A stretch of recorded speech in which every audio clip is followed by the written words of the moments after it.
기출문제 풀면서 배우는 학개론 편입니다.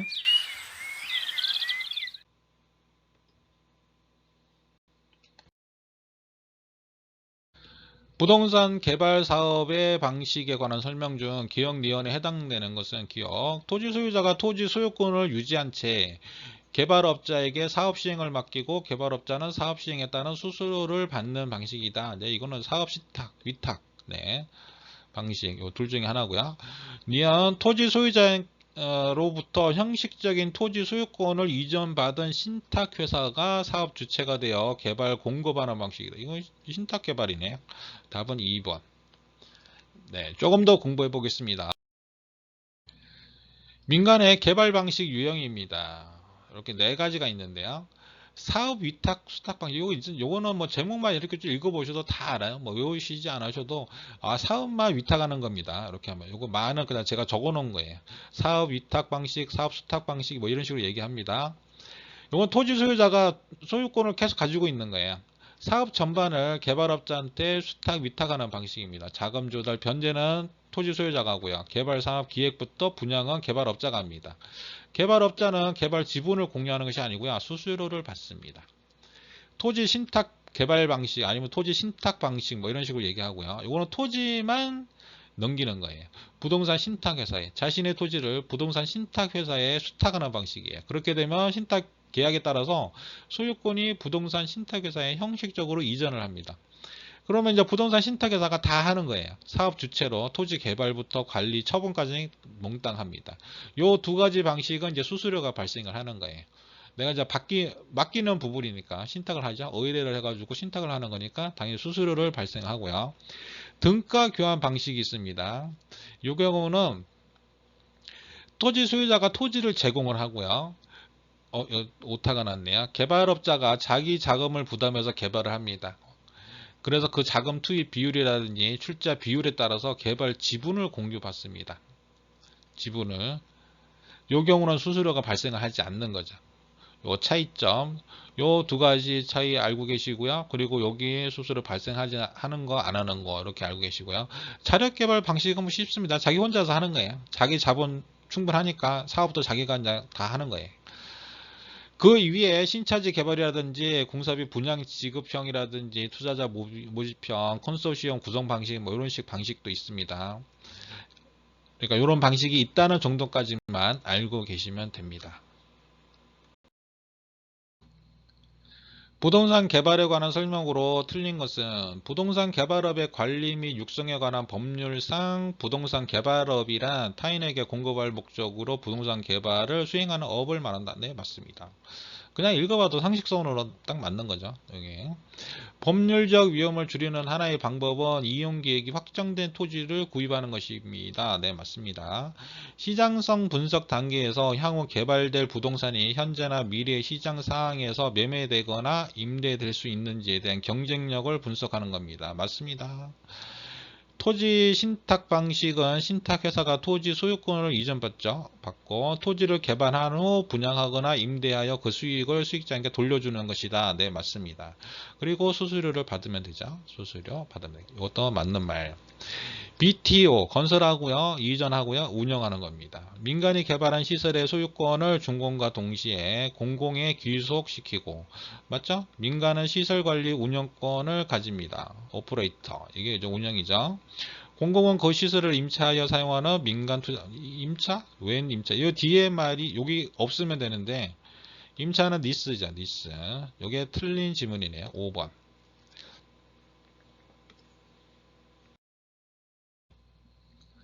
부동산 개발 산업의 분류상 다음 가로에 들어갈 내용으로 옳은 것은 토지 소유자가 조합을 설립하여 농지를 택지로 개발한 후 보류지를 제외한 개발 토지 전체를 토지 소유자에게 배분하는 방식이고 환지죠. 환지 방식이네요. 토지 개발 형태에 따른 분류는 신개발이죠. 신개발 중에고요. 그 다음에 여기 중에는 환지. 정답은 5번이 되겠네요. 부동산 개발의 유형, 신개발과 재개발 두 가지 나눠지고요. 신개발은 미개발 임야나 농지를 개발하여 새로운 택지를 조성하는 거고요. 재개발은 철거 재개발, 계량 재개발, 수복 재개발, 보정 재개발, 요건 이제 읽어보시면 되고요.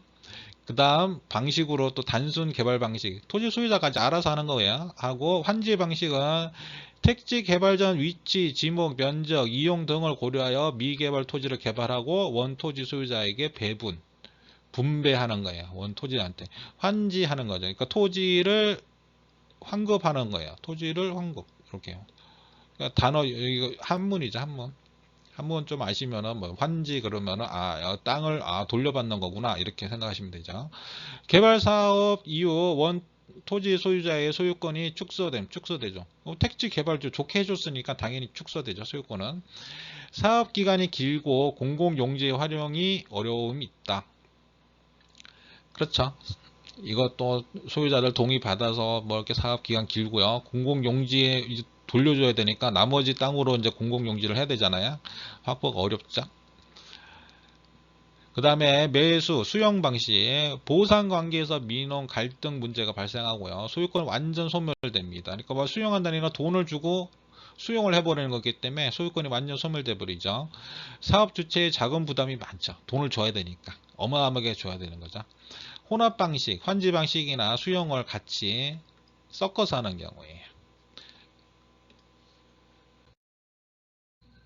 다음 설명에 모두 해당되는 부동산 관리 방식은 소유자의 의사 능력과 지휘 통제력이 발휘된다. 업무의 기밀 유지에 유리하다. 여기까지만 읽어도 답은 딱 나오네요. 직접 관리입니다. 업무 행위에 안일함이 초래하기 쉽다. 네, 맞습니다. 내가 직접 하니까 전문성이 낮은 경향이 있다. 그렇죠. 직접 하기 때문에. 내용 조금 보고 또 다음 문제 넘어가겠습니다. 관리 주체에 따른 부동산 관리입니다. 자가관리는 본인 이게 뭐 건물이 있으면 이거를 자기가 직접 관리를 하는 거죠. 소유자의 지시 통제력이 강하고요. 기밀 보안 유지가 용이하고 오타났네요. 입주자와 소통이 위탁 관리보다 유리합니다. 유사시 협동이 잘 되고 통합적 운영이 용이하다. 네. 위탁관리에 비해서 관리 전문성, 효율성이 떨어집니다. 비전문가로 불필요, 불합리한 관리 비용이 발생하고요. 관리 업무의 타성화 우려가 있다. 타성화. 네, 전문성, 뭐 이런 거 키워드 몇 가지 딱 알고 계시면 되죠.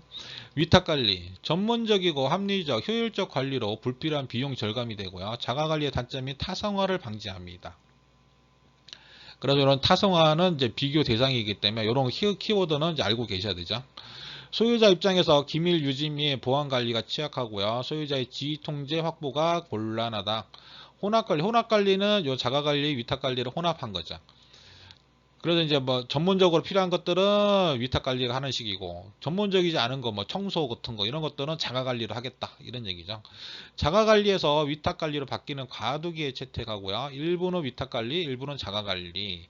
장점만 채용을 하는 거죠. 적절한 지휘 통제 확보하면서 관리 전문성을 기대할 수 있습니다.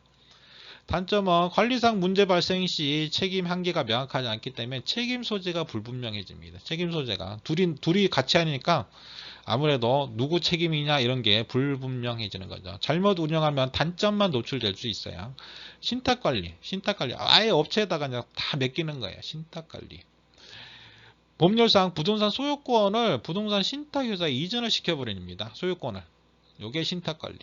신탁기간 중 대인 대물 사고 발생 시 관리 주체인 부동산 신탁회사가 책임을 집니다. 왜냐하면 소유권까지 다 갖고 있기 때문에. 부동산 관리에 관한 설명으로 틀린 것은 위탁관리 방식은 건물관리의 전문성 좋죠. 노후화의 최소화 및 효율적 관리가 가능하여 대형 건물의 관리에 유용하다. 네, 맞습니다. 토지의 경계를 확인하기 위한 경계 측량을 실시하는 등의 관리는 기술적 측면의 관리에 속한다. 네, 맞습니다. 기술적. 부동산 관리는 법, 제도, 경영, 경제, 기술적 측면이 있어 설비 등의 기계적인 측면과 경제, 경영을 포함한 종합적인 접근이 요구된다. 네, 맞습니다. 종합적인 게 필요하죠. 자치관리 방식은 관리 요원이 관리 사무에 안일해지기 쉽고 그게 타성화죠. 타성화. 그냥 해왔던 거 그냥 하는 거예요. 뭐, 이렇게 옛날에 이렇게 했는데, 뭐, 왜 지금 왜, 뭐, 뭐라 그러냐, 이렇게 안일해지는 거죠. 관리의 전문성이 결여될 수 있는 단점이 있다. 네, 맞고요. 혼합 관리 방식은 필요한 부분만 선별하여 위탁하기 때문에 관리의 책임 소재가 분명해지는 장점이 있다고요? 아니죠. 불분명해지죠. 불분명해집니다. 5번이 틀린 거고요. 복합 개념의 부동산 관리, 기술적인 면이 있고요. 경제적인 면, 법률적인 면이 있습니다.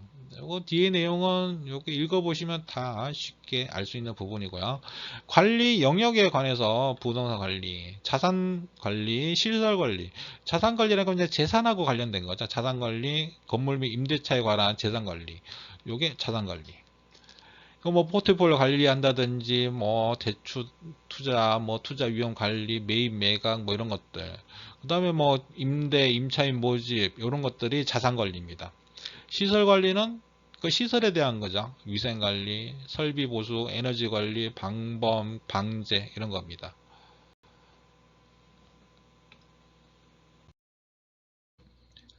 민간 임대주택에 관한 특별법상 위탁관리형 주택임대관리업으로 등록한 경우 주택임대관리업자가 임대를 목적으로 하는 주택에 대한 할 수 있는 업무 해당하지 않는 것은 임차인의 이거네요. 대출 알선 이거는 뭐 아니죠. 임대차 계약 체결 갱신, 임차인의 입주 명동, 임대료의 부과 징수, 시설의 유지 계량. 네, 이거는 위탁관리형에서의 주택임대관리업에 등록된 관리업자가 할 수 있는 내용입니다. 주택임대관리업에 이제 두 가지가 있는데요. 자기관리형 주택임대관리업이 있고요. 자본금 뭐 전문인력 이런 거 있는데요. 이것도 혹시 지문에 나올까봐 적어놨습니다. 위탁관리형 있고요.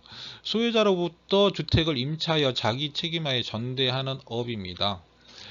고정보수를 받는 것으로 공실 미납 등의 위험은 주택임대관리업자가 부담한다. 뭐 이런 것까지는 좀 디테일하게 들어가 있는데요. 이 내용 한번 읽어보시면 됩니다. 위탁관리는 소유자로부터 수수료를 받고 임대료 부과 징수, 시설물 유지관리 등 이런 걸 대행하는 업입니다. 공실 등 리스크 부담하지 않고요. 매월 실제 임대료의 일정 비율을 지급받는 방식입니다.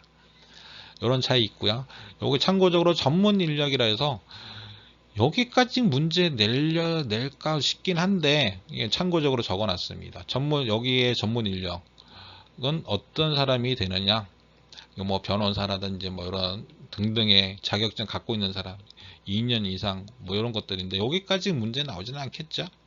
참고적으로 한번 읽어 보시기 바랍니다. 이 부분은. 네, 여기는 이제 마케팅. 부동산 마케팅에서 4P, 마케팅 믹스 전략의 구성 요소를 모두 고른 것은 4P라고 하는 거는 우선 제품, 제가 유판, 제품, 가격, 유통, 판촉 이렇게입니다. 이거 이제 외우셔야 될 부분이죠. 제가 유판, 제품, 네, 가격, 유통, 그 다음에 판촉 이렇게네요. 기억니은 그 다음에 리얼뷰 3번이네요. 3번입니다.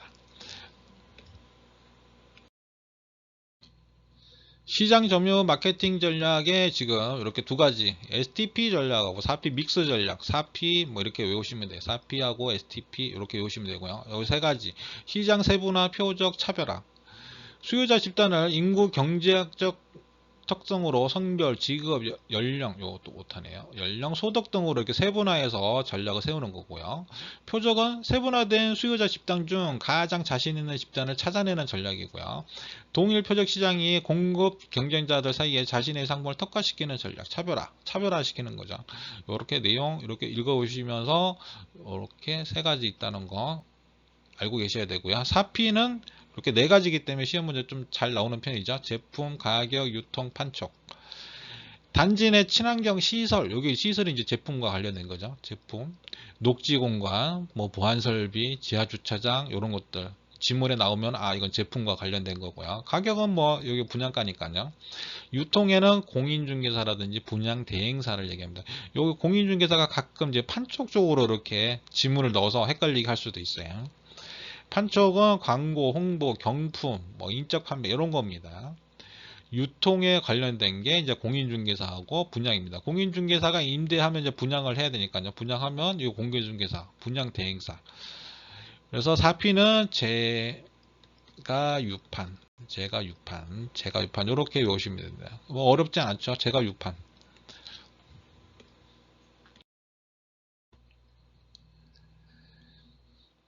부동산 마케팅에 관한 설명으로 틀린 것은 부동산 시장이 공급자 우위에서 수요자 우위의 시장으로 전환되면 마케팅의 중요성이 더욱 증대된다. 맞습니다. 수요자 우위, 고객이 왕이죠. 고객이 왕이다. 이렇게 되면은 당연히 마케팅이 더 중요하죠. 마케팅을 잘해야 되는 거죠. 그래야지 수요자가 물건을 살 거 아니에요. 맞고요. STP 전략이란 고객 집단을 세분화하고 표적 시장을 선정하여 효과적으로 판매 촉진하는 전략이다. 네, 맞습니다. 경쟁사의 가격을 추정해야 할 경우 사비 가격 전략으로 시가 전략을 이용한다. 아, 이게 틀린 거네요. 3번 틀린 거죠. 경쟁사의 가격을 추정해야 할 경우 가격 전략으로 하는 거는 이건 차별화죠. STP의 차별화입니다. 차별화. 다른 업체하고 차별화 가격을 전략으로 세우는 거, 이거는 STP, 이건 아니죠. 관계 마케팅 전략이란, 관계라고는 이제 관계를 좋게 하는 거예요. 고객과 공급자 간의 지속적인 관계를 유지하는 거예요. 마케팅 효과를 도모하는 전략이다. 네, 맞고요. 시장 점유 마케팅 전략이란 부동산 시장을 점유하기 위한 전략으로 4P 믹스, STP 전략, 이것도 오타가 있네요. 맞고요. 부동산 마케팅 및 광고의 시장조사, 설문조사, 상품기획, 광고, 홍보, 판매, 사후적 관리 이런 걸 포괄하는 개념입니다. 현대는 판매자 중심 시장에서 구매자 중심 시장으로 인식 전환이 되고요. 더욱 중요시되죠. 그리고 세 가지 마케팅 전략이 있습니다. 시장 점유 마케팅 전략, 고객 점유 마케팅 전략, 관계 마케팅 전략. 그러니까 시장 점유라고 하는 건 시장성을 먼저 마케팅 전략으로 세우는 거예요. 이건 이제 판매자 중심이 되는 거죠. 판매자가 중심. 시장 점유 마케팅 전략은 STP하고 4P 전략이 있고요.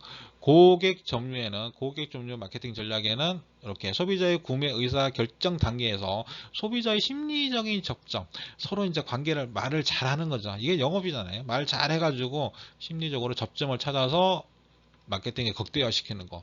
여기 대표적인 게 AIDA.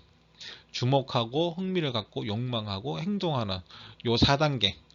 요거 처음에 외우셔도 처음에는 외워지는데 나중에 가면 또 까먹어요. 이거는 말 바꾸면 또 몰라. 그래서 요렇게 요거를 같이 외워두시면 좋아요. 좋은데 사고 싶다 사자. 이렇게 요 단어를 한 단어로 이제 쭉 외우시면은 나중에 우리는 객관식이잖아요. 주관식이 아니기 때문에 그러면 이렇게 이해할 수는 있어요. 선 짝대기는 이해할 수 있기 때문에 요거를 외워두시면 됩니다. 기반하여 소비자 욕구를 파악하여 마케팅을 확대하는 거고요. 관계 마케팅 전략. 요거는 공급자하고 소비자 간의 쌍방간 상호작용하게 장기적이고 지속적으로 관계 유지를 하는 게 중요합니다. 회사 브랜드 이미지를 내세우는 판매 전략, 판매 후 만족도 파악 등 사후적 관리도 마케팅 이런 식으로 지금까지는 여기까지 이제 진행이 된 거죠. 그러니까 이 세 가지 크게 나눠져 있는 부분 그리고 이 세 가지 중에 시장 점유, 고객 점유, 관계 요거 차이 어떤 것들이 이렇게 들어가 있는지 가끔가다 뭐 고객 점유의 뭐 4P 전략 뭐 이런 식으로도 질문이 나오고 그렇습니다. 네, 지금 여기까지 하고 마케팅까지 끝났으니까요. 다음 시간은 감정평가 들어가면 되겠네요. 여기까지 마무리하고 마케팅 전략 마무리하고요. 다음 시간에는 감정평가 들어가도록 하겠습니다. 수고하셨습니다.